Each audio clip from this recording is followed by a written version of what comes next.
আসসালামু আলাইকুম এভরিওয়ান, কেমন আছেন সবাই? আশা করছি ভালো আছেন। আমি আলহামদুলিল্লাহ ভালো আছি। তো আজকে আপনাদেরকে কলমি শাক ভাজি করে দেখাবো। এখানে আমি কলমি শাকটা প্রথমে ধুয়ে তারপরে এভাবে ছোট ছোট করে কেটে নিয়েছি। চুলায় একটা আগে থেকে প্যান বসিয়ে নিয়েছি। এখন দিয়ে দিচ্ছি রেগুলার রান্নার সয়াবিন তেল, আর তেলটা অবশ্যই তেপে নেব।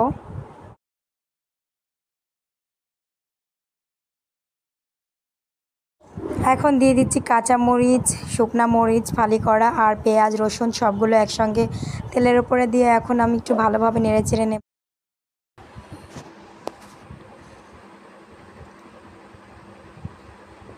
তো এগুলো কিন্তু একটু ভাজা ভাজা কালার করে ভেজে নিতে হবে।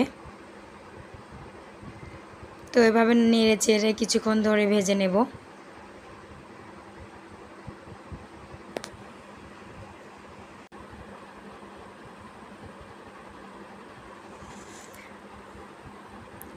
এখন দিয়ে দিচ্ছি রেডি করা সেই কলমির শাকগুলো।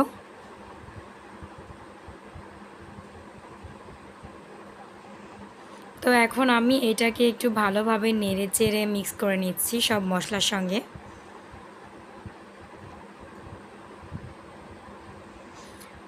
আর এই শাকগুলো কিন্তু দেখতে অনেক লাগে, কিন্তু পরে সেদ্ধ হয়ে যাওয়ার পরে একদমই অল্প হয়ে যায়। তো যাই হোক, এভাবে আমি নেড়ে চেড়ে সেদ্ধ করে নেব। আর এটাতে কিন্তু এক্সট্রা কোনো পানি দেওয়া যাবে না। শাক থেকে যেটুকু পানি বের হয় সেই পানি দিয়ে আমি এই শাকটা সেদ্ধ করে নেব। তো দেখতেই পাচ্ছেন শাকটা কিন্তু অর্ধেক সেদ্ধ প্রায় হয়ে গেছে। আর এভাবে কিন্তু একটু পর পরে নেড়ে চেড়ে দিতে হবে, তা না হলে পাত্রের সঙ্গে লেগে যাবে।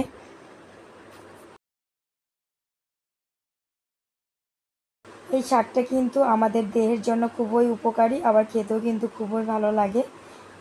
তো যাই হোক, এভাবে আমি একটু নেড়ে চেড়ে আর কিছুক্ষণ সেদ্ধ করে নেব। প্রতিদিনের খাবারে কিন্তু আমাদের অবশ্যই শাকসবজি রাখা দরকার। এতে করে আমাদের স্বাস্থ্য ভালো থাকবে, শরীর ভালো থাকবে।